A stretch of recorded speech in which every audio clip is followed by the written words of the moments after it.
Hey everyone, welcome back to my channel. আসসালামু আলাইকুম। আশা করি সবাই ভালো আছো। আজকে মর্নিং মর্নিং নিয়ে আসছে ফিশ, আর এগুলো হচ্ছে সবই সিঙ্গাপুরের ফিশ। আর এই ফিশটার নাম হচ্ছে গোল্ডেন পমফ্রেট।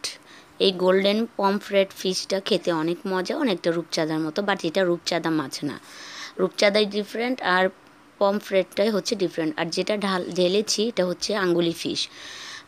সিঙ্গাপুরের ফিশগুলো আসলে অনেক ফ্রেশ, কিন্তু মাঝে মধ্যে বাঙালি ফিশ খেতে মন চায়, কিন্তু এখানে সিঙ্গাপুরের ফিশের মাথাটা ঠিক এরকম হয়। আর বাঙালি ফিশগুলো আসলে এখানে ফ্রোজেন, তো তেমন একটা বাংলাদেশের মতো স্বাদ পাওয়া যায় না। শুধু কাচকি মাছটা অনেক মজা লাগে। আর এটা হচ্ছে গ্রুপার ফিশ। এই গ্রুপার ফিশটা আসলে অনেক মজা, অনেক টেস্টি একটা ফিশ। আর এই ফিশগুলো আসে মালয়েশিয়া থেকে। আমাদের সিঙ্গাপুরে অধিকাংশ খাবারই আসে মালয়েশিয়া থেকে, কারণ সিঙ্গাপুরে ফসল বা মাছ ফার্ম এগুলো করে খাওয়ার মতো না, কারণ এখানে সিঙ্গাপুরটা অনেক ছোট। তো আমাদের খাবার থাইল্যান্ড, তারপরে ইন্দোনেশিয়া, তারপর ইন্ডিয়া, না মালয়েশিয়া থেকে আসে।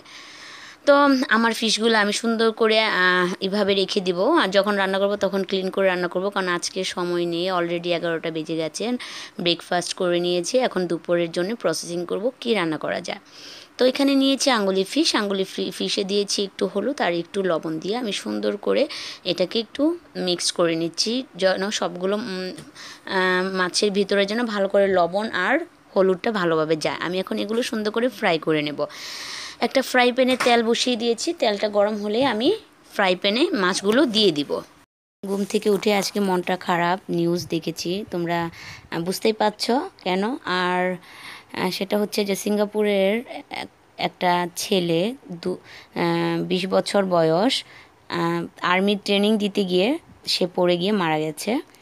তো এটা হচ্ছে আসলে যে মার বুক খালি হয়েছে, সে মা এখন বুঝতে পারছে যে আসলে হারানোর বেদনা কাকে বলে। এই জন্য বলি, আল্লাহ প্রত্যেকটা সন্তানদেরকে তুমি সহি সালামতে রাখো। আর আর্মিতে যে অনেক ট্রেনিং দিতে হয় সেটা আমরা সবাই জানি, বাট সিঙ্গাপুরের রোল যেটা, প্রত্যেকটা ফ্যামিলি যাদের এখানে স্থানীয় যে বাচ্চাগুলো, সেই বাচ্চাগুলো 18 বছর হলেই তাদেরকে আর্মিতে যোগদান দেওয়ার জন্য সরকার থেকে অর্ডার চলে আসে। এটা শুনে আমি ওর আব্বুকে বলছি যে আমার বেবিকে আমি দিব না। তো বলতেছে আসলে তুমি এটা বললে তো হবে না, এটা সরকার থেকে যে নিয়ম এটাই করতে হবে, এটা হচ্ছে রুলস, এটা হচ্ছে ল। সো এটা আল্লাহ যেটা ভাগ্যে রাখছে সেটাই হবে।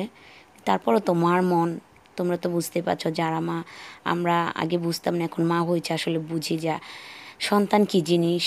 আর যাদের সন্তান হারিয়েছে তারা বুঝে যে হারানোর বেদনা কেমন। তো আমরা দোয়া করি সেই ছোট বাচ্চাটার জন্য। সে তো মাত্র 20 বছর বয়স, বেশি একটা বয়স হয়নি, তো আসলে তো ছোট বাচ্চাইও। তো আসলে দোয়া করি প্রত্যেকটা সন্তানদেরকে যেন তাদের বাবা মার বুকে যেন সহি সালামতে রাখেন, আল্লাহ হেফাজতে রাখেন, সেই দোয়া করি। আর আমি আজকে এখানে গ্রিন এই শাকগুলো নিয়েছি, এটা হচ্ছে ডাঁটার শাক। ডাঁটাগুলো আমি বেশি একটা নিব না, যে কচি ডাঁটাগুলো চিকন এগুলো নিব। আর বেশি ডাঁটাগুলো নিলে এগুলো ডাইজেশনে হয় না, ডাঁটা এমনিও ডাইজেশনের প্রবলেম হয়। তো ডাঁটাটা আসলে আমাদের এখানে ডক্টর বলেছে যে ডাঁটাটা খেলে শরীর চাবায়, মানে ব্যথা করে। তো আমি শুধু শাকটাই নিচ্ছি। অনেকে ডাঁটা নেয়, বাট আমার হাজব্যান্ড আমাকে ডাঁটা নিতে দেয় না, ডাঁটা নেওয়ার জন্য নিষেধ করেছে। তারপর আমি একটু টুকটাক নিচ্ছি, চিকন শাকের ডাঁটাগুলো নিচ্ছি, চিকন ডাঁটাগুলো, মোটা ডাঁটাগুলো আমি নিচ্ছে না, ফেলে দিচ্ছি। তো আমি এরকম করে শাকগুলো সুন্দর করে আমি ক্লিন করে নিব।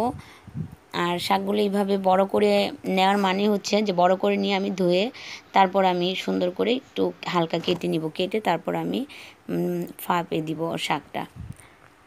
সাইরাজের পরশুদিন রাত্রে থেকে জ্বর, এই জন্য আরও মনটা খারাপ। সবাই আমার সাইরাজের জন্য দোয়া করবে। আমার ছোট্ট বেবিটা আসলে প্রথম হয়েছে বড় ছেলেটার জ্বর, তারপরে হয়েছে আমার মেজো ছেলেটার জ্বর, তারপরে এই ছোটো ছেলেটার জ্বর। তো একজনের জ্বর ভালো হয়, আরেকজনেরটা শুরু হয়, আসলে এটাই নিয়ম ফ্যামিলিতে। একসঙ্গে অনেকজন থাকলে তো একজন ভালো হয় আরেকজনের হয়। আমার ছোট থাকতে দেখতাম যে আমার আপুর যখন ঠান্ডা লাগতো, আপুর ঠান্ডা ভালো হয়ে যাওয়ার পর আমার লেগে যেত, বা আমার ভালো হয়ে যাওয়ার পর ভাইয়ার লাগতো। আসলে এই জ্বর, তারপর ঠান্ডা, রানিং নোজ, এগুলো কিন্তু ছোঁয়াছুঁয়ি রোগ, এটা আমি নিজে প্রমাণ। তো এইটা ফ্যামিলির ভিতরে যদি কারো হয় তাহলে সবারই ছড়িয়ে যায়, তাই কিছুই করার নেই। তো আমি মাছের জন্য সবগুলো কিছু কেটে নিচ্ছি, টমেটো, তারপরে পেঁয়াজ। আর ভালো লাগছে না কিছু, কারণ বুঝতেছি না কি করব, মনটা আজকে ভালো না, কিছু করতে ইচ্ছা করছে না। কারণ বেবির শরীর খারাপ থাকলে তো মাদের এরকম হওয়াটাই স্বাভাবিক। যারা মা তারা বুঝতে পারো যে বাচ্চাদের জ্বর উঠলে, একটু ঠান্ডা লাগলে কেমন আমাদের মনটা খারাপ হয়ে যায়, কিছু করতে ইচ্ছা করে না, কিছু খেতে ইচ্ছা করে না। কখন বেবিটা ভালো হবে, কখনও খেলাধুলা করবে হাসি মুখ নিয়ে, তখন তো আল্লাহ রহমতে আজকে শরীরটা ভালো। আমি ওকে মেডিসিন দিচ্ছি কন্টিনিউ, আফটার 6 আওয়ার আমি ওকে দিয়ে যাচ্ছি। তো 6 আওয়ার হয়নি এখনও, আমি যে ওর মর্নিং টাইমে দিয়েছি, তো 6 আওয়ার হয়ে গেলে আমি তাকে আবার দিব। তো আমি সব কিছু কেটে রেডি করে নিচ্ছি শুধু মাছটার জন্যে, আর শাকটা তো হয়ে যায় একদম তাড়াতাড়ি। আজকে আমি একটু মুরগির যে ঘিলা কলিজা, এটা আমার আসলে খুব ভালোই লাগে, কারণ মুরগির গোস্তটা থেকে গিলা কলিজাটা খেতে অনেক মজা লাগে। আর মুরগির গোস্তটা আসলে এখন কিছুদিন আগে যেহেতু আমরা বাইরে খেয়েছি, তো এখানে আর বাসায় আর রান্না করব না, রান্না করলেও কেউ খাবে না, এটা থেকে যাবে, যার জন্য মাছটাই রান্না করব। ফ্রেশ মাছ আজকে নিয়ে আসছে, ফ্রেশটা রান্না করতে আসলে খুব ভালোই লাগে, ফ্রেশ মাছ খেতে। তো মাছের জন্য আমি পেঁয়াজ দিয়েছি তেলে, এই মাছটা আমি আগেও রান্না করেছি, এটা হচ্ছে সিঙ্গাপুর স্টাইলের মাছ রান্না, আর এটাকে বলে ফিশ সাম্বাল যেটা আসলে আমি উচ্চারণটা বেশি একটা, আসলে ফিশ সাম্বাল না সাম্বার আসলে জানি না। তো এটা খেতে অনেক মজা। এটা এখানে আমি দেই চিংড়ি মাছের যে একটা সস পাওয়া যায়, এই চিংড়ি মাছের সসটা দিয়ে আমি দিয়ে রান্না করব। চিংড়ি মাছের সসটা দিয়ে রান্না করলে আসলে অনেক মজা। তো আমি এখানে এক এক করে সব কিছু দিয়ে দিব, দিয়ে দিচ্ছি লবণ, তারপর আদা রসুন পেস্ট। আমি এখানে কোনো হলুদ অ্যাড করব না, শুধু এখানে মরিচ বাটাটা অ্যাড করব, মানে মরিচের পেস্ট, এটা হচ্ছে লাল মরিচের পেস্ট। তারপর আমি এইগুলোই দিব মশলা, আর একটু তেঁতুলের মার দিব, এগুলো দিয়ে আমি এটা রান্না করব, এটা খেতে অনেক মজা। আর আমি এখানে কারি পাতাটা দিব, ও অনেক যেহেতু অসুখ থেকে একটু উঠেছে, তাই ও এরকম একটু চিল্লাচিল্লি করছে সাইরাজ।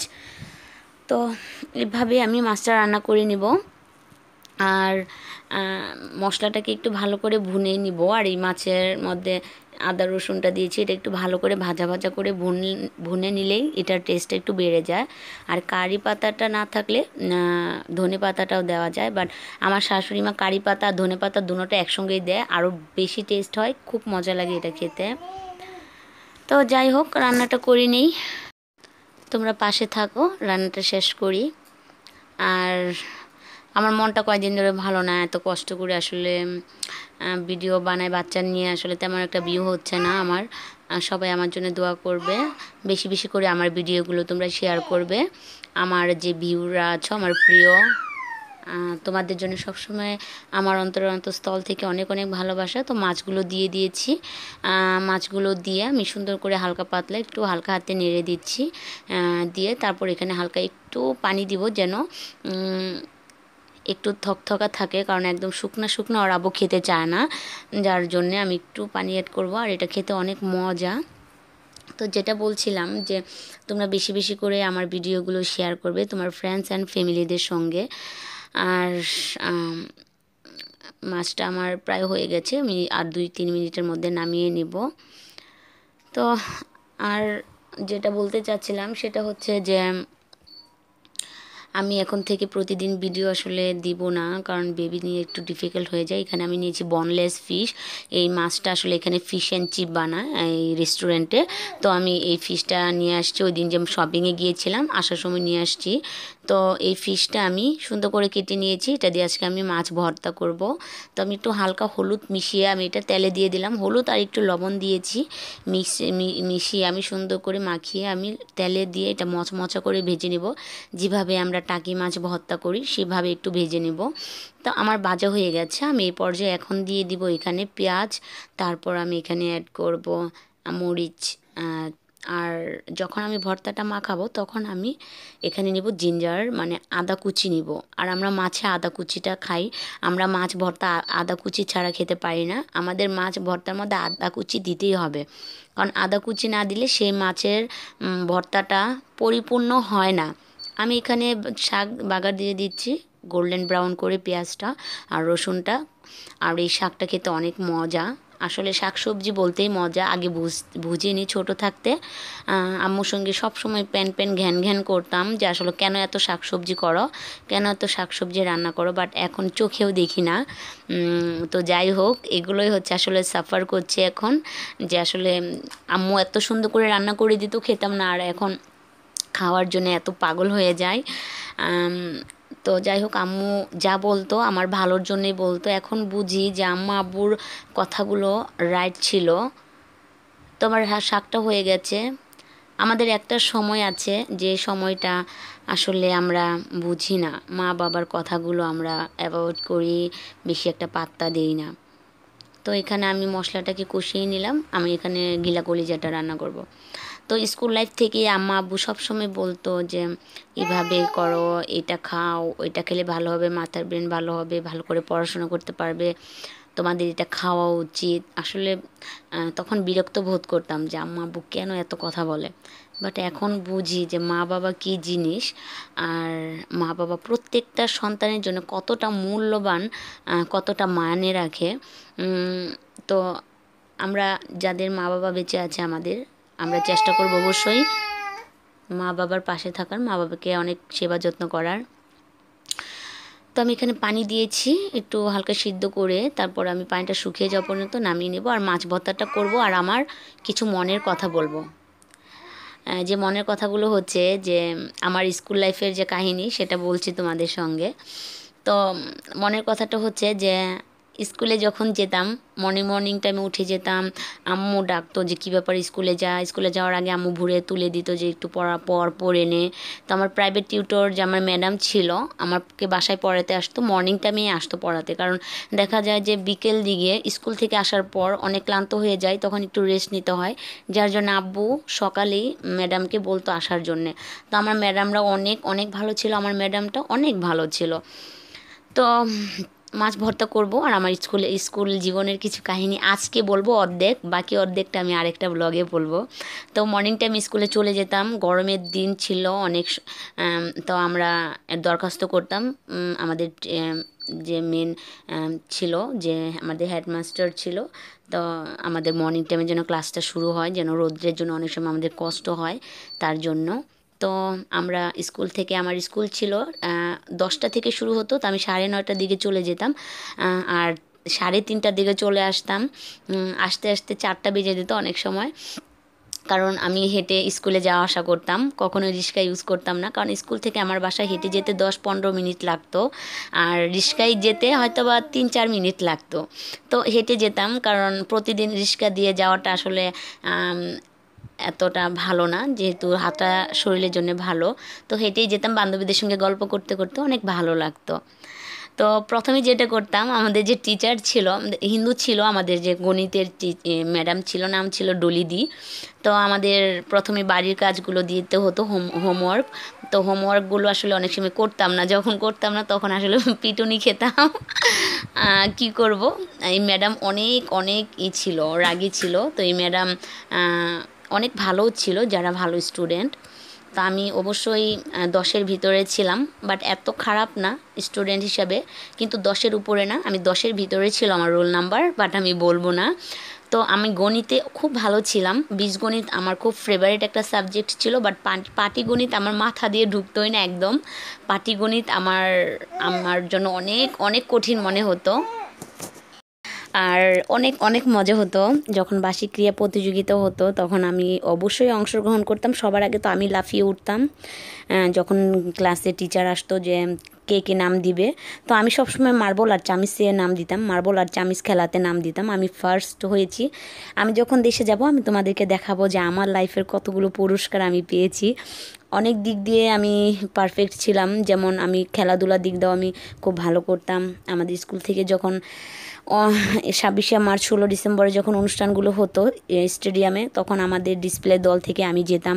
তারপর প্যারেডে যেত আমাদের স্কুল থেকে, সব সময় 3-4টা করে অবশ্যই ফার্স্ট প্রাইজ নিয়ে আসতো। তো আমার স্কুলের নাম ছিল ideal international school and college. আমি আইডিয়াল স্কুলের স্টুডেন্ট। তো আমার টিচাররা আমাকে খুব ভালোবাসতো। আর আমার সাবজেক্ট ছিল কমার্স। আমি কমার্স নিয়েছিলাম বিকজ আমি সায়েন্সের ধারে কাছেও যেতে পারবো না। সায়েন্স দেখলে আমার খুব ভয় করে, খুব খুব কঠিন। আর কমার্স আমি এই জন্য নিয়েছি, কমার্সে আমি কমফোর্টেবল। আর কমার্স তখন ছিল হিসাব বিজ্ঞান। তারপর আমি অপশনাল নিয়েছিলাম সাবজেক্ট, সেটা হচ্ছে কৃষি শিক্ষা। কারণ গার্হস্থ্যটা আমি নেইনি, আমার ভালো লাগেনি। কম্পিউটারও ছিল বাট আমি নেইনি, কৃষি শিক্ষাটা নিয়েছিলাম। তো সব মিলিয়ে আসলে স্কুল লাইফটা খুব ভালোই কেটেছে। তবে হ্যাঁ, এটা বলতে চাই যে আমার এসএসসি পরীক্ষাটা যে দিয়েছি তখন আমার বেবি হয়ে যাওয়ার পর আমি সেটা দিয়েছি, আমার বড় ছেলেটা হয়ে যাওয়ার পর। কারণ বড় ছেলে কনসিভ অবস্থায় কিন্তু আমি দিতে পারিনি।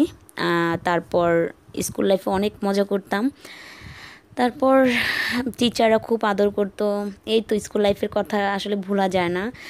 স্কুল জীবনটা আসলে খুব মজার, খুব মজার। তারপর কলেজ লাইফটা তো আমি সিঙ্গাপুরে চলে আসছি, হাজব্যান্ড এখানে নিয়ে এসে পড়েছে।